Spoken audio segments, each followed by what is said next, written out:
Unexplained Hour deals with mature subject matter and may contain language not suitable for all audiences.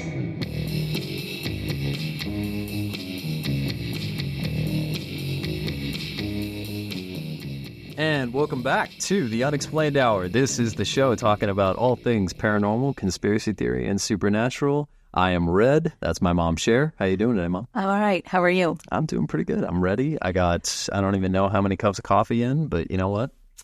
It'll fuel you today.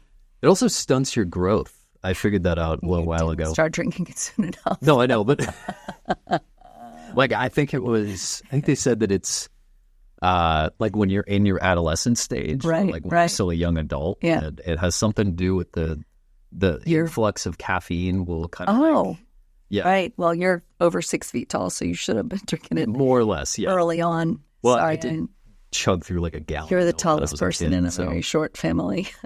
I'm up there, but like Dad's pretty close. Right? When we go on vacation, we don't need a selfie stick. We just use that's just arms. I have arms like a gibbon. It's just wingspan. Here. Yeah. Oh gosh. So, I'm glad to see you today. Thanks for taking the time to yes, of course, get together to discuss. Well, this has always kind of been our thing, yep. Right? We always most families have they play chess and they play sports. Yeah, but we're more of the we don't. Yeah, we're more of the let's talk about how this woman was horribly dismembered in the middle of a state park in 1985. Yeah, let's talk about these terrible things and then put you to bed and pat you on the head. Yeah, be like, good night, honey. Good night, darling. Yes. No. So today's topic is talking about something that we actually have a level of some level of expertise, but we're by no means experts. We're not. We've done a lot of research on this. We have done a lot. Mm-hmm. We're talking about mysterious disappearances. Mm-hmm. So, right? Yeah. So we have brought a few to each other, and I gotta be honest, shocked that you have not heard of either of the two that I had. No, I was surprised. You're kind of a savant when it comes to. When you said we had a level of expertise, I immediately thought we didn't make anyone go missing. I didn't. I don't. Okay. Don't want to talk about that. I see. Now. Yeah. Let's talk about this, shall we? Yes. All right. Tell me what you got. So my first one is, it's really sad. So I want you to be prepared for that. Okay. I listened to a podcast called Someone Knows Something. Okay. It's done by a CBC. He's an award-winning producer. I think he's a filmmaker. His name is David Ridgen. Okay. He's a Canadian filmmaker. This one came out in 2016. I also followed it up with an article I read in the Ottawa Citizen, and of course, I use Wikipedia. Okay. But this is the story of the disappearance of Adrian McNaughton. Adrian, do you know him? Name does not sound familiar. Oh, it's awful. Okay, so June 12th, 1972. Okay. Holmes Lake, which is near Calabogie, Ontario. This man named Murray McNaughton takes his little 5-year-old Adrian out with Adrian's older brother Lee and a family friend fishing. Okay. All right? Okay. So they get set up on the lake. Adrian has his little fishing pole. Murray, the dad, set up. I did somewhere read the name of the dad's friend, but when I went back to do the research the second time, I couldn't find it.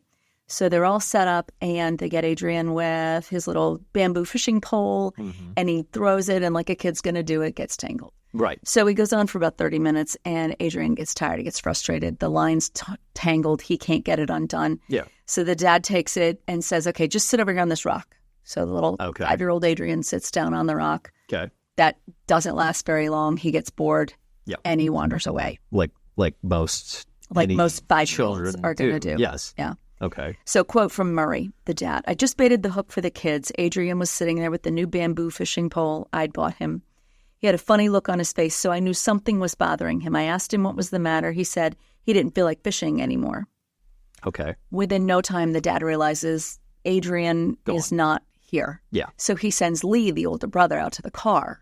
And how old is Lee at this point? I don't remember reading it then, but so Adrian is 5 in 1972. He was the fourth out of 5 children. Okay. All of them went on the trip, but the littlest one who stayed home with the mother. I don't remember how old the brother was. Old enough. Old enough to go find. Sure, his go brother. look for the 5-year-old. Okay. Yeah. So Lee goes to the car. He doesn't find Adrian. He comes back. He alerts the rest of them, and immediately a search is launched. This is around 6 p.m. now at this point. Okay. This is right around Father's Day, which makes this just as if it wasn't bad enough. Yeah, probably the worst Father's Day gift you could get. It's awful. Just wait. So Lee doesn't find the little boy. They go looking everywhere. They looked into the woods. Okay. Nobody saw him go into the lake. Nobody heard him splashing around in the lake. Nobody. They did a whole perimeter. They went everywhere through nothing in the woods. Did they go over the river? They did go over the river. Did they go through the woods? Yes, but they were not going to Grandma's house. Okay. Just wanted to double check. Right. I didn't know if she lived recently. No. Like if I didn't know if she lived close by. No, huh? Okay, got but it. that's something to consider for later. So I think it needs to be made clear. You have a very dark sense of humor in my family, so by all means, please. I feel terrible that you just did that. Yeah, This is a bad story. You played into it. Shame on you. Yeah, all right. For 12 days, they look for this little boy. Okay. Canadian forces, 9,000 volunteers searched 57 square miles. Okay. Vigils all night at the lake. Fires were lit in the hopes that he might see them and come towards them. His mother said that he was so shy and so reserved that screaming his name and a bunch of commotion might not draw him out. It might probably make him think that he's like in trouble or something. Precisely. Yeah. Okay. Right. That makes sense. So let me take you a little bit back. Adrian was born November 4th, 1966 in Arnprior, Ontario, Canada. Okay. His parents were Murray and Barbara. He was the fourth out of five, which I told you. Mm-hmm. He was described as shy but busy, a timid boy who liked to play sports and watch cartoons. He was blonde, brown eyes. He was 3 feet tall and 40 pounds at the time of his disappearance. Okay. When last seen, he was wearing a blue nylon parka, an orange striped shirt, brown shorts, and rubber-soled boots. Okay. So there are three possibilities of what happened to Adrian. The very first one is that he wandered into the lake and he drowned. Yes. Right. No one on scene saw him go into the water. There was no sound of splashing, no commotion. Right. The second possibility is that he wandered into the woods and he was attacked by a predator animal, a bear, probably a cougar. But the authorities discounted that because they said that you would have heard the boy screaming. Possibly, yes. Or there would be evidence of predation. Well, it would on scene. It would depend on the predator. But go ahead. Sorry, I'm just going to make it up. Yeah, go right ahead. The third possibility is that Adrian wandered out, made it to the road, and was picked up by somebody. Also possible. Right. So, of course, this one is, in my opinion, and remember, everything is in my opinion. Yes. I don't know. I wasn't there. I was also 5 years old at the time, so I am certainly by no means an authority on this. Right. He wanders out to the road, and someone picks him up. Okay. So then you go off into two new.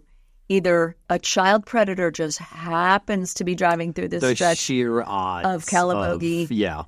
At the moment, fortuitously, a blonde-headed child appears. No, I discount that immediately. There's no way because that's what you don't want to believe that something that evil and horrendous could happen. Right, and the sheer chances. Coincidence, right. Exactly. The other possibility is that somebody who just wanted a child couldn't have their own children. This is what his mother wants to believe. Right. And Barbara McNaughton believes that her child is still alive and that's hopefully someone who really wanted a child took him and raised him as their own. Then there's the possibility that he was hit by a car and killed, and the person who did it panicked and disposed of him, and that's why, right? Yeah. Okay. So in 2015, the podcast comes out. Someone knows something, and if you have not listened to it, someone knows. First of all, he does a better job than I did explaining this story to you. But he had unlimited access to the family. David Ridgen's mother was a nurse in the same hospital that Barbara McNaughton was. So the mothers were friends. Oh. So he had unlimited access to absolutely everything and interviewed the family at length for years. Wow. So in the course of his investigation, he takes 5 divers to look for the remains of Adrian McNaughton in Holmes Lake. Mm-hmm. They take 4 cadaver dogs, which that whole episode, fascinating. Yeah. I know what cadaver dogs are, but I didn't know they went out on the water. Yes. And they can sense human remains in the water. Yeah. Unbelievable. They got pretty strong sniffers. Yeah, they do. Yeah. So the dogs indicated the presence of human remains in the area where Adrian was last seen. Okay. So divers go down. They find nothing but a tooth-like object and a piece of rubber. Remember the rubber boots? Yes. Right. Okay. Now, keep in mind, the clothes were never found. The jacket, the shirt, the shorts, none of that was ever found. Right. So after if the remains were his in the bottom of the, you would think that there would be more than that. Just that, right? Yeah. So the tooth was determined to be not of human origin. Okay. So is Adrian in the lake. So they go back in 2018 with another team of volunteers. A fourth search of the lake, they take a core sampler. Mm-hmm.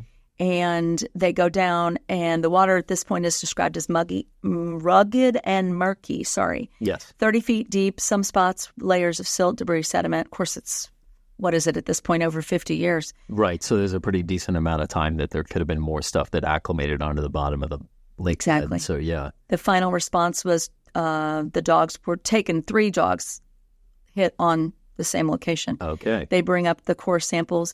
The behavior of the dogs indicated the presence of positive human remains. Local police divers went out, concluded it was impossible to find anything because of the poor visibility in the water, too many layers of sediment.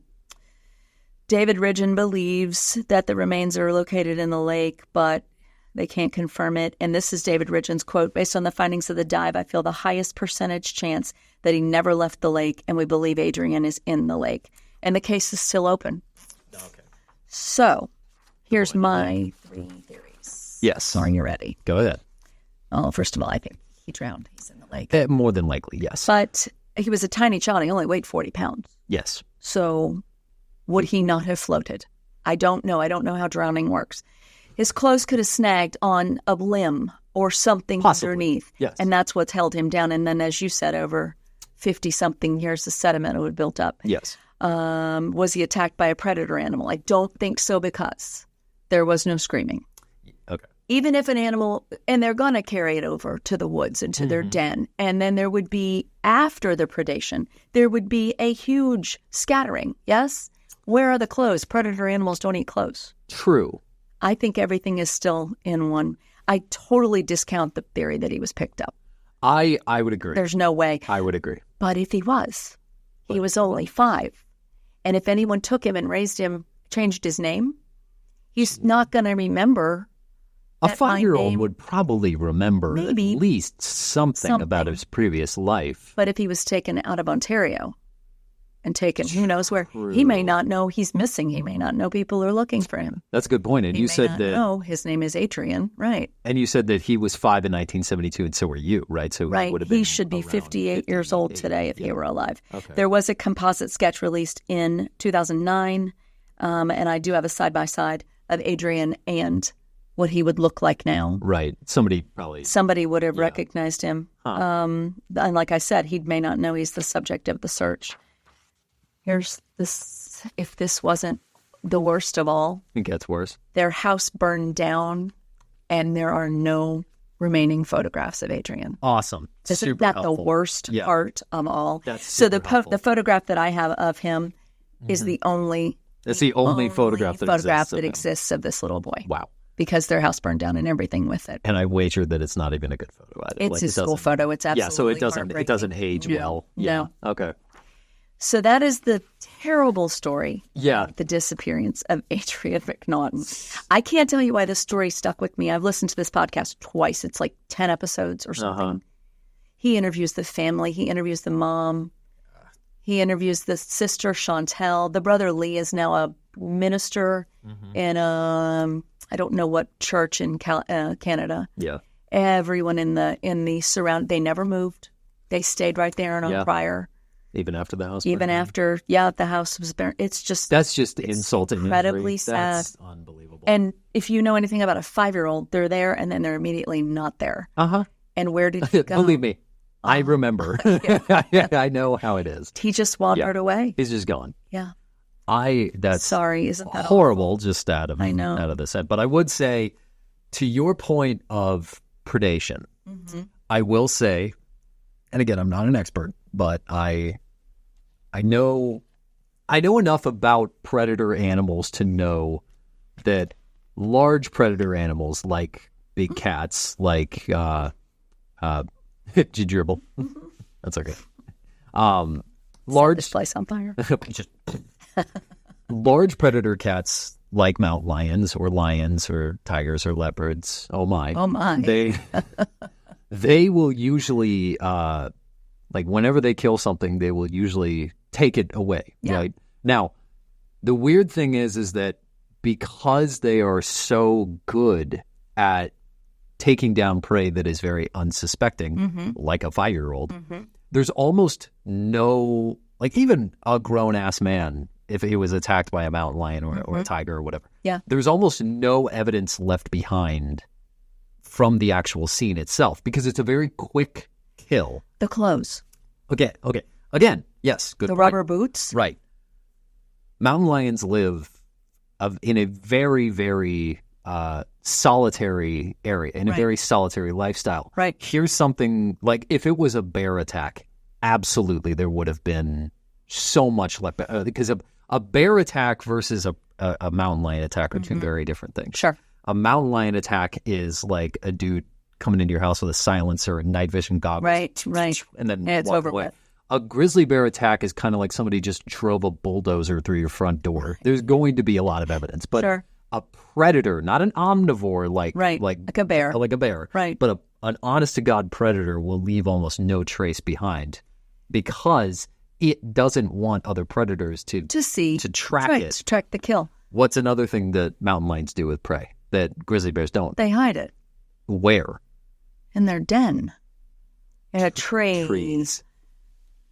Well, surely they looked up. Mountain lions take prey very far up a tree, and Mark. also it probably didn't need the boots. You're right, The but again, clothes. They're 50 years of time that this kid went missing. Yeah. And mountain lions are very good at hiding what they do. Yeah. And so you're saying you think he was preyed upon by an animal? I think that there's a good possibility. I agree with you that I don't think he was picked up. Like I just hate that idea. I almost want him to be eaten by something as opposed to being kidnapped by a human. And believe it or not, it's actually a quick death. Yeah, because they just go right for the neck. Right. And it's game over. But I think it's either predation by a mountain lion or I think he did drown in the lake. And again, the drowning, though, it's not like in the movies. It's not all that splashing. No, it's really quick. It's the one and done. Yeah, it's really quick. Yeah. He probably didn't know how to swim. I would.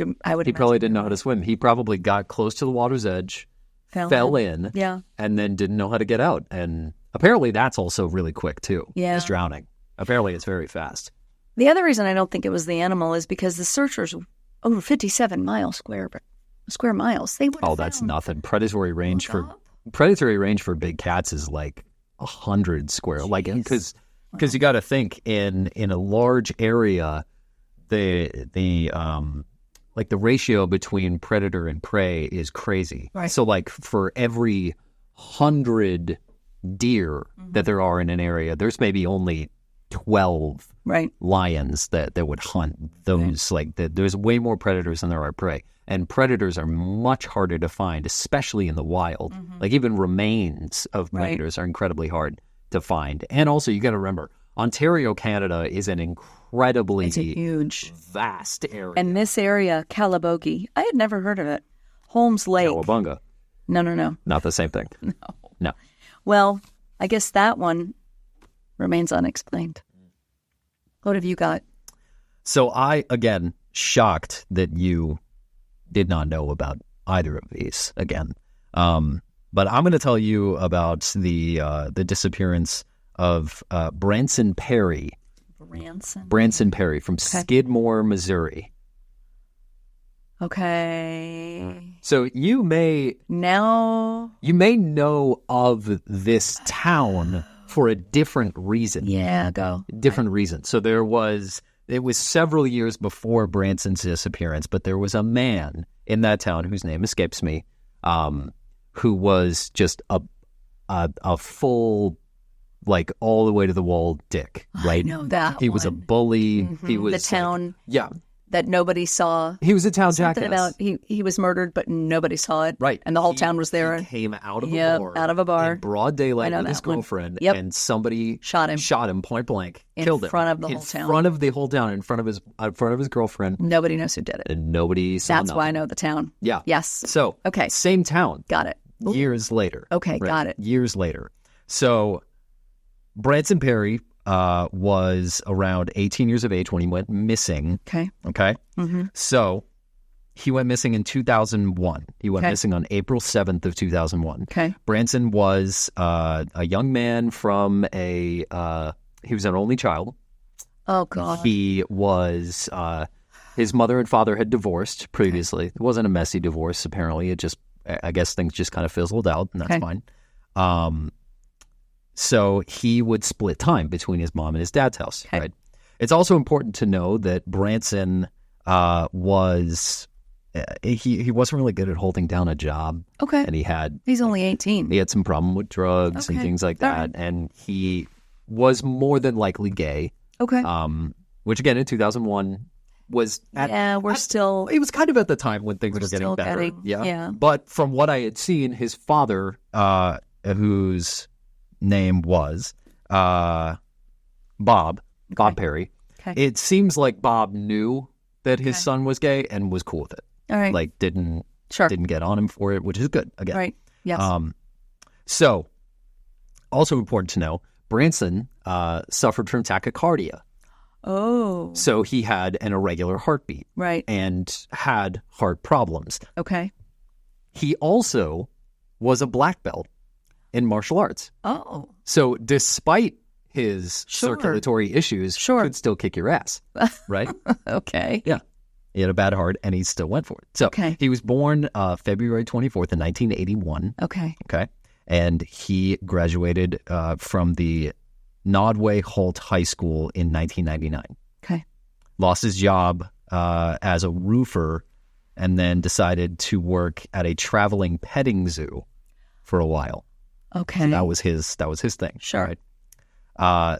By all accounts, he lived a relatively uneventful life. Okay. Okay. Which, not bad. Again. Right. Here's where things get really weird. So on April 7th of 2001, Branson was meeting up with a neighbor by the name of Jason Berman, Okay. who was a friend of his, who allegedly gave Branson an unidentified drug, an unidentified substance. Okay. Now, while there, Branson, responding to the effects of the drug, stripped naked, began to dance around, shaved his pubic hair, and then proceeded to participate in sexual activity with Berman. Oh, dear. Okay. All right. All right. Now, aside from the drug part, Sure. doesn't sound like a bad time, I mean, at least from Branson or Jason's perspective. sure. being Is gay men. consensual at this Again, point? No, Not? because he was drugged. It was not. Good It was point. not consensual. Good point. Good Yes. point. All right. So All right. the next day, sober and humiliated by the experience, Branson went home and told his father, Bob, about what had happened. Uh-oh. Filled him in on everything. Bob, being a good dad, was not upset with Branson for taking drugs or being gay. Right. He was pissed at Jason because he drugged him and took advantage of his son. Valid. And even said, I'll take care of him for this. But there was no evidence to support that there were any confrontations that occurred between Bob and Jason after this happened. Okay. Right? So that happens, right? Right. And then it was unclear if after Branson's disappearance, Jason even responded to it.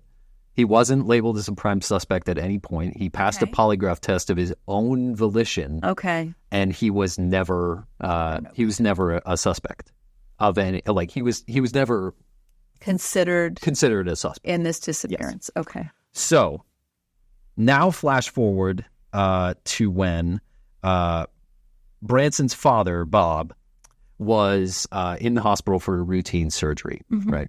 And he was going to be staying in the hospital for a couple of days. Okay. Branson, being a good son, decided that he was going to spruce up his house so that the house was in good condition when his dad gets got home. right? So Branson gets a friend of his. Her name was Gina Crawford, right, to come over and help clean up the place before Bob comes back from the hospital, right? While they're there were two other men that were on the property at the time. They were mechanics working on an alternator in Bob's truck. Okay. So now we have 4 people in the same area. Right. We have 3 witnesses. Got it. Okay. At one point, Perry went downstairs and grabbed something from the cabinet and went outside. Okay. Gina noticed this, asked him what he said or what he saw and what was in there, and he just said, nah, don't worry about it. A little while later, one of the mechanics comes in, goes to the same cabinet, gets something out, continues to walk outside. Gina points this out, says, hey, what are you doing? He goes, nah, don't worry about it. So this is 2 people, same cabinet. These are 2 people, same cabinet. This is Branson and one of the mechanics. Okay? Seems suspicious enough, right? So now, see here. I'm just making sure that I got my dates right. Okay. So Crawford is, they're cleaning up the house. Crawford went upstairs to take a shower, finished up, went into the room, and at around 3 p.m. looked outside and saw that Branson was leaving the house with jumper cables in his hand. Okay. She calls out to him. He looks up in the window and says, hey, just throwing the cables into the shed, and then I'm going to run into town. I'll be back in a few minutes. She goes, okay. That was the last time anybody ever saw him. Oh. He vanished right after that. Right after. The 2 mechanics were still working there. They left of their own accord. Whenever they were done. They left, right? Okay. All right. Okay. So now we have that. So since Branson's dad was still going to be in the hospital for a few days, his grandmother came over on April 12th to see him and noticed that he wasn't there. Didn't think anything of it. Went back, right? The next day, she comes over and comes to find that all the doors are now open in the house. When Gina, the day of Branson's disappearance, had gone to the tool shed and found that the jumper cables were not there.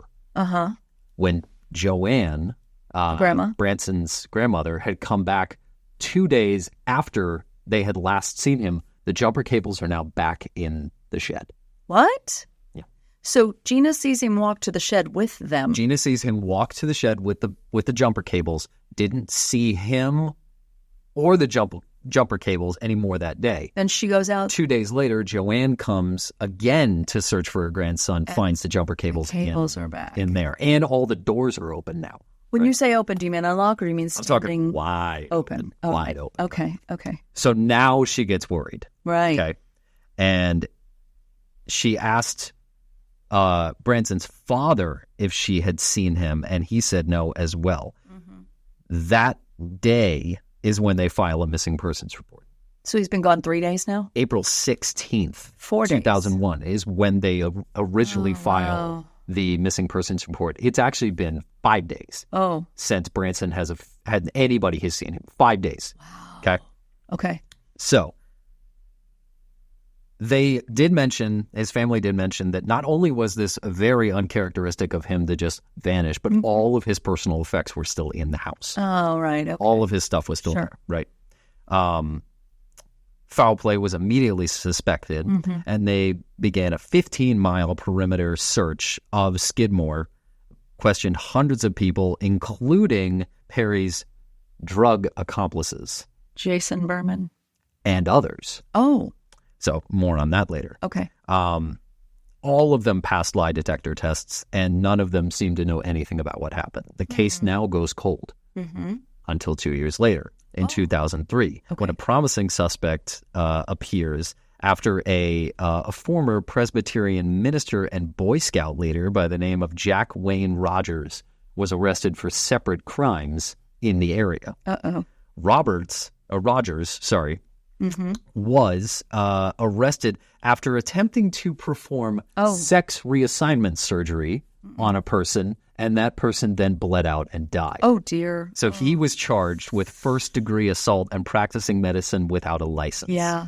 Later, authorities then began to search his belongings and found slews of child pornography. Oh, gross. And also came across a series of highly distressing posts under several usernames describing the rape, torture, and murder of several men across the span of a few years. This guy? Same guy. One of these stories included a story about murdering a blonde hitchhiker that fit Branson's suspicion, dismembering him and burying his remains in the Ozarks. Oh, this is totally the guy. Right.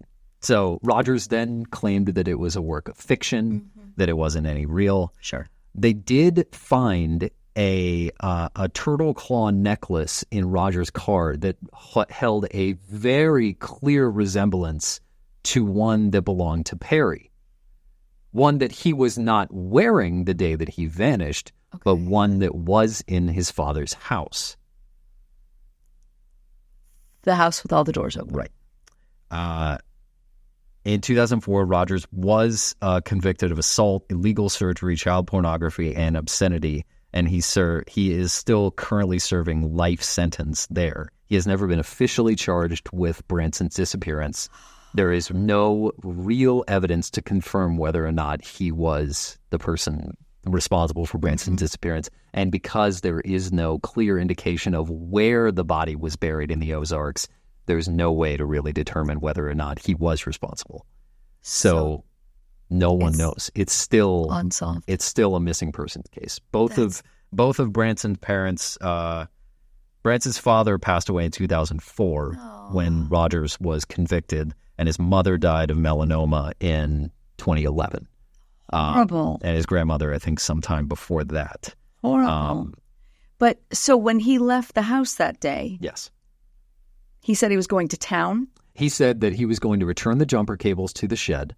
And then he was going to town. He was going to go to town. Did he leave in his car? No. He did not own a car. So how was he going to town? Apparently he lived close enough to where he needed to go. Apparently it was within walking distance. So Jason Berman, yes, was ruled out. Jason Berman was ruled out because he passed a polygraph test of his own volition. They're no good. Well, they're no good. They're not even admissible anymore. They're not admissible in courts of law anymore. Shouldn't take one either. But they were in 2001. So Jack Wayne Rogers is the most likely. It is suspect. He is the most likely suspect, considering how he had a decent description of what Branson looked like. In his fiction. It is fiction. There is no conclusive evidence to support that he had anything really to do with it, except the circumstantial evidence that one of Branson's necklaces was in his Did they know car. each other? No.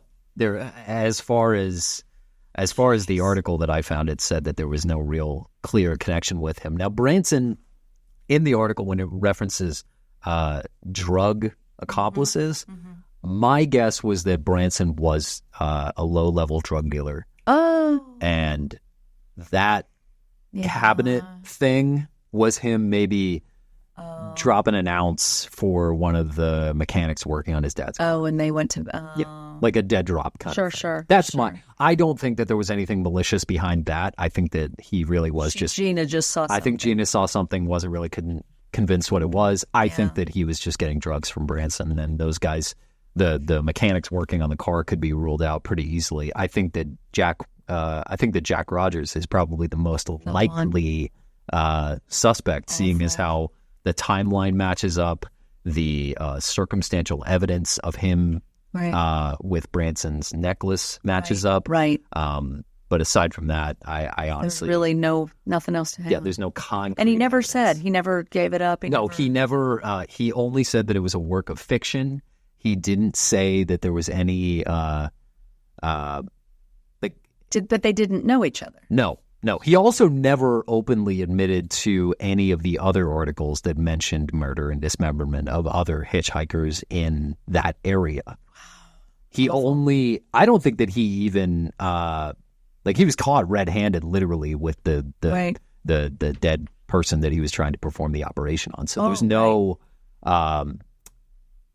that, obviously, and he was caught with all of the child stuff, too. Right. So, there's no way he could have gotten out of that. But if he had written fictional stories of other murders that he had gotten away with, he could very easily write those off as fiction. Sure. Instead of it being something that could be admissible in court. Right. So that's Awful. what I think. Yeah, That poor I know. boy. His poor I know. parents. It's crazy that there's just no, like, because I forgot what the statistic was, but it was something ridiculous. Like over 1 million people go missing in the U.S. every year.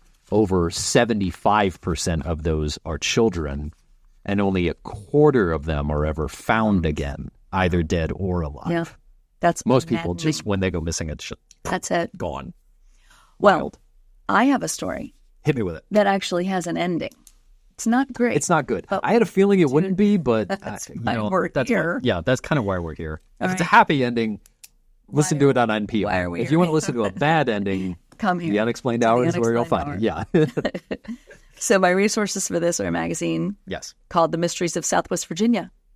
Oh. So it's a How's about that? hometown. How's about that? The edition was published in 2016 in the Roanoke Times. Okay. This is the story of the man in Mountain Lake. Mountain Lake, you say? Mountain Lake, you say. How's about that? Samuel Felder was born May 10th, 1884. He was raised in rural South Carolina. Okay. And at the age of 37, he was living and working in New York, working in the telephone industry. He was an engineer. Okay. July of 1921, Mr. Felder, who went by the name Si, S-I, Okay. with his wife and a group of friends were from Salem, Virginia, they decided to take a summer holiday to Mountain Lake Lodge. Okay. Mountain Lake is one of the highest peaks in Giles County, and it is one of only 2 naturally occurring lakes in Virginia. Yes. For many years, it held a mystery. Would you like to hear? I would very much. I'm going to tell you. July I'm going to tell you 23rd. anyway. I'm going to tell you whether you like it or not. July 23rd, moonlit night, the group decides to take a rowboat out onto Mountain Lake. Always a good It's idea. a good time. Yeah. In some spots, the lake was as deep as 100 feet. Okay. The boat made its way around the lake. Samuel Felder, I quote, suddenly fell overboard without apparent cause or outcry. This was attributed to someone named A.M. Bowen, who was the one rowing the boat that night. So he didn't say anything. He just goes, shit. And then... Yeah, he just went overboard without apparent cause or outcry. I did read somewhere that he was lighting a cigarette, or that he was smoking a cigarette, or something to that effect. Okay. Anyway, Mr. Felder free. never resurfaced. Oh. So a lot like Adrian, Just they're down and out. in just a vanishing. Yeah. All right. Many efforts were conducted to locate him, and they even called in divers from Norfolk. They never found him. So, Well, you said over 100 feet in 100 some feet places. in some places. That's deep. Deep. Yes. So because Calabogie Lake was only 30 feet deep in some Cowabunga. places. No, Calabogie.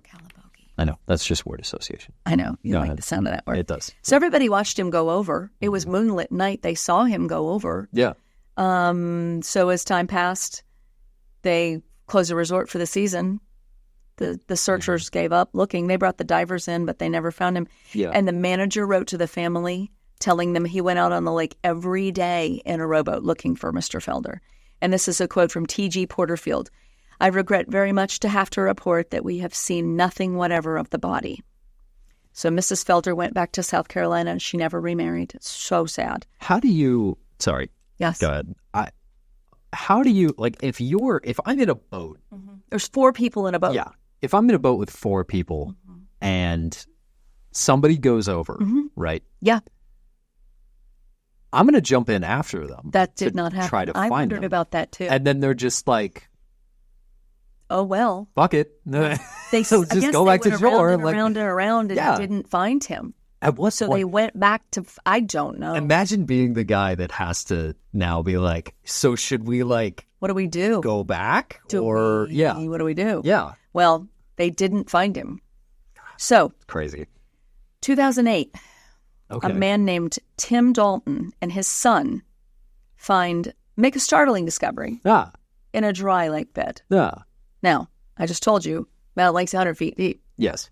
Not anymore, it's not. Not anymore. There is no water in Mountain Lake anymore. Yes. It is, let me find it here. It was drained.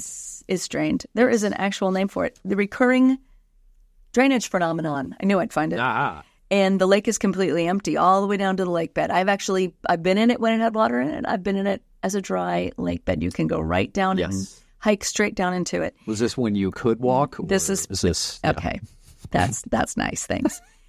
Some of the things that are found in that dry lake bed, a rowboat, soda bottles. And that's what Tim Dalton and his son were doing there in 2008. They were looking for bottles to add to their collection. So they're going along and they find an old set of men's wingtip shoes. And I do have a picture of those. Shit, you drowned in wingtips? Oh, he was fully dressed, right? Crazy. They found a tooth and a bone, and that's when they called in the Giles County Sheriff's Office and turned over everything. They found a pocket knife, a class ring, an engraved belt buckle, and a wallet. Yep. But there was no recorded drowning in Mountain Lake. So this is where the people are like, what's this? Let's see here. So who is this well-dressed man who ended up at the bottom of the lake? They get an anthropologist from Radford University to take a look at the bones, and a local dentist puts a time on when those crowns could have been made. Yeah. The class ring is what does the trick, though, and I do have a picture of the class ring to show you. Yeah. It had a CA on one side and an MC on the other, which stood for Clemson Agricultural Mechanical College. Okay. Class of 1904. Nice. So they go back through the records of Clemson, and they find Samuel Felder. His senior quote, Uh-oh. I came here not to study, and my mission I fulfilled. So bad. All right. So anyway, these two guys named Jim. I didn't come here to take part. John. I came to take over. You're terrible. Jim and I never John. learned how to swim. That's it. Mark, you're a horrible human. Jim and John Dalmas from Virginia Tech. They take on. Now this is so I'm jumping. Yeah. They eventually find his family. Yes. So for a time, you could go to Mountain Lake and you could look in this case in the lobby. And he was in there. And they had his ring, his pocket watch, some of the coins that were in the bottom. His wallet had no ID in it. I never understood that. In 1904, they probably wouldn't have had disintegrated. honest-to-God IDs yet. So the shoes are what they traced to New York City, the McCreary department store between the 1860s and 1953. Yeah. The ring and the belt buckle were engraved. The belt buckle said SCF, but later on they realized it was SIF for Samuel Isidore Felder, I think his middle name was. Okay. The ring is what broke it open. They contacted Clemson, and they found his picture in a yearbook. Damn. And so I have that to show you as well. Huh. The census from New York New York City census in the 20s showed Samuel Felder living with his wife, Catherine. Then in 1930, she was head of household and was listed as a widow. So what happened to Mr. Felder? He evidently, like I'm thinking Adrian McNaughton, when he went down, there's so much debris and limbs and whatnot in the bottom of the lake, and he just got hooked on it. And it says, the lake drains and fills periodically. Apparently trees and all kinds of things grew in the dried out lake bed, and he got entangled with that, and that's what kept him from floating to the surface. Yep. They traced, after a lot of investigating, they found Emily Jackson, his great niece and his closest living relative. She knew there was a story about her grandfather's brother that had gone missing. Yeah. She didn't really know much about it. She went back in her family papers and found that her great-uncle Cy had gone missing in Mountain Lake. Yeah. She found letters, news articles, and the photograph that was used in the Clemson yearbook. So she was put together with these investigators, and he was returned to his family in Vance, South Carolina, and a small funeral was held. His tombstone now reads, Samuel I. Felder, May 10, 1884, July 23, 1921. And where it said drown, body never recovered, they changed it to drown, body recovered, September 20th, 2008. Nice. So that's the story of Sam Cy Felder. Again, not a happy ending. But no, an but ending. Yeah. Because just counts for something. Go over, and then that to me is, how can you not? The lake isn't that big. You can see from either side. You go any side, you can see across it. Down. But down. And he obviously got tangled. Else. Yeah. And it's and the worst part is probably too with how murky and silt, shitty the water and the sand. Is. The minute that you hit the water, and it was cold. Oh yeah. Yeah.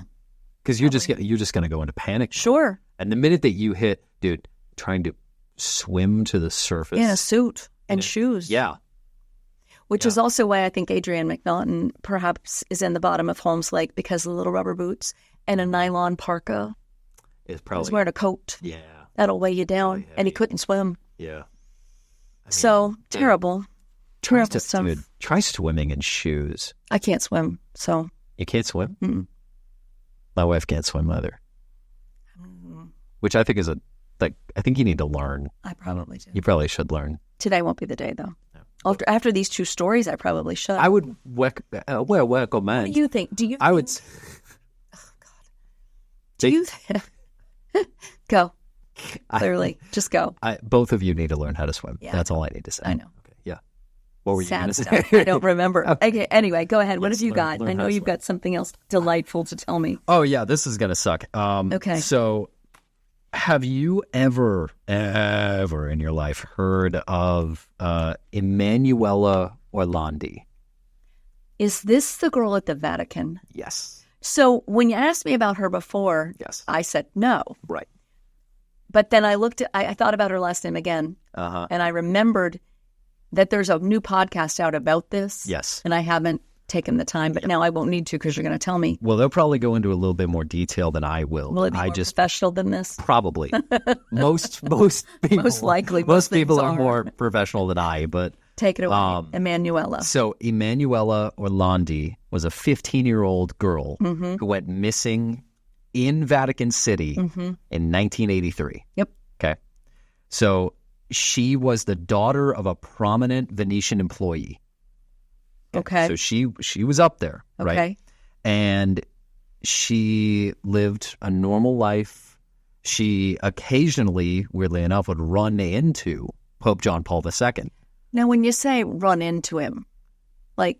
just passing him in the hallway. Like, right. Hey, what's up, dog? What's up? How you doing? You good today? Yeah. I doubt that, but go ahead. I'm going to have to call that one as a baloney. The holy see you later. That's not... Yeah. What's up, dog? How you doing? Keep going. Anyway, so she and her brother Pietro lived in this...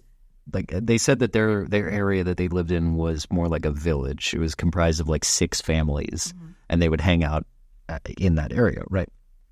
She also was like a very accomplished violinist, right? Okay. So she was in part of a musical group. Okay. So on the last day that anybody saw her, Orlandi called her sister after music class was done to tell her that a representative from Avon Cosmetics had reached out to her with a job offer. Nope. And when she failed to return home that evening, her parents called the teacher from the class and the police. And she was then declared a missing person that day. Oh, okay. That day. All right. So a witness originally saw a girl matching her description hop into a green BMW outside of the music school right after her disappearance, but that lead ended up going nowhere, right? Really? Okay. Yeah. All right. A dark-haired 15-year-old girl in Vatican City is... Yeah, but in a green BMW. How right, many again, green BMWs are there in the Vatican City? If you saw a picture of her, you would... I have seen. Okay, then yeah. She's beautiful. She is, but she would definitely like blend into a crowd with a bunch of other Venetians, Sure. you know? Okay. So, got it. I mean, it's not like if I got lost in China... No, hang on a minute. You'd probably be able to spot me in a crowd. Well, just saying, you know. You're certainly, so she would probably get No, wait a minute. You said the Vatican, but she's from Venice, or she's from Vatican City? Vatican City. Okay. Did I say Venetian? You did. Okay. I'm sorry. That Venetian is not Vatican That's City. Venice. Is that right? Okay. Right. Yep. So I'm an idiot. I wouldn't say that. You absolutely would. I could see it in your eyes. No. So she goes missing, right? Right. I got it. Now, shortly after she disappears, the Orlandi family receives an anonymous phone call from an anonymous individual promising the safe return of Emanuela if the Vatican police promised to release Mehmet Ali Mehmet Ali Aja. Yeah, he was a Turkish nationalist who was in there after the attempted assassination of the Pope 2 years earlier. This ended up being fruitless as well. Didn't go anywhere. Okay. Yeah. So it wasn't part of it? No, apparently not. The chances were that it was just some asshole. It was a hoax? Yeah, some asshole that got a hold of them and called them up with a fake ransom. Awful. Yeah, I know, right? So then, follow up a little while later, it's been suggested that a Roman and Vatican-centered crime syndicate called the Banda della Magdalena kidnapped her and forced the Vatican to pay them back for an outstanding loan. Huh? Yeah. They used her as a pawn? Well, the girlfriend of the leader of that crime syndicate, Enrico de Pidas, claimed that later her boyfriend, a leader of said syndicate, reported to her that Orlandi was indeed in their custody, was kidnapped, and eventually murdered. Oh. Yeah. But the most insane theory out of all of these is saying that the Vatican's local police, high-ranking profile lawmakers, kidnapped her and subjected her into servitude. Sold her into slavery. And one of the chief people who is leading into this theory was a man whose name you might know, Father Gabriel Ormoth. No way. Yes, he is the Vatican's exorcist. Chief exorcist appointed by Pope John Paul II himself. No. Who claims that that's what happened. This is a quote. Father Amroth says this is a quote from him. He said, "This was a crime of a sexual motive. Parties were organized and the Vatican acting as a recruiter." No. Yep. The network involved diplomatic personnel from foreign embassies all the way to the Holy See himself. No. Yeah. It's the same guy. Father Amroth. Uh-huh. You know, they made a movie about him recently with... I did. Oh, have you heard the audio of some of those? Dog. Dude. It's what is his name? Is it not Gerard Butler? Russell Crowe. Yes. It was Russell Crowe. Yes. Yeah, with a terrible Italian accent. Yeah, I didn't watch that movie. He's not much for accents, but he's a good actor, I will say. Yeah, no, I don't take anything away from him. So in 2019, a promising tip was brought up that she may have possibly been buried in a tomb in the Vatican. But that eventually ended up leading to nothing as well. Nobody has any idea where this girl went. She didn't run away. No. She had no reason to run away. She's not a runaway. She had no reason. She was on her way home from violin practice. Yeah. And the BMW was not a thing? Gone. No. Apparently they had tracked down the same BMW that they were looking for, and it turns out that the person that was in it had no priors. They had no whatever. And the girl that they had picked up was not Orlandi. Was not her. It was not her. Can we go back to the Avon Cosmetics? Avon was big in the 60s and the 70s. How big were they in the Vatican in 1983? Avon. I'll be honest with you.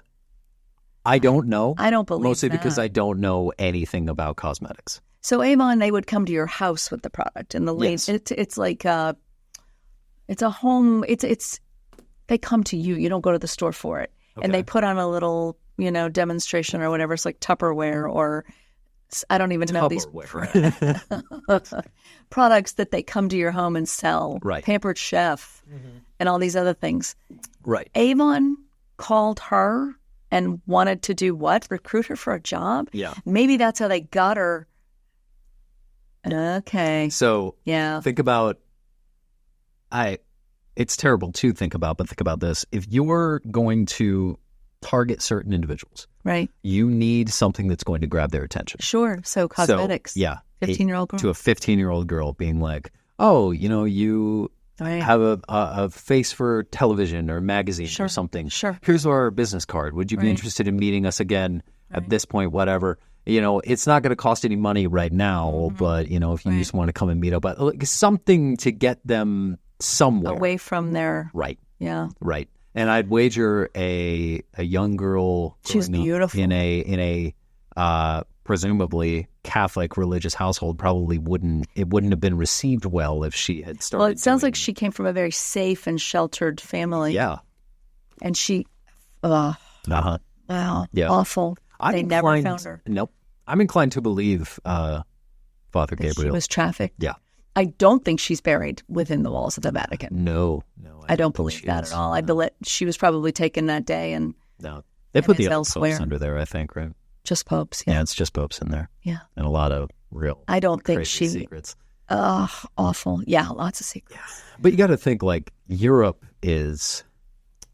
You can be anywhere in 45 minutes. Yeah. You could be in a completely different state, time zone, country, whatever, in a few minutes. Terrible. Yeah. And it's a chained network, to get kind of all over the place. But Awful.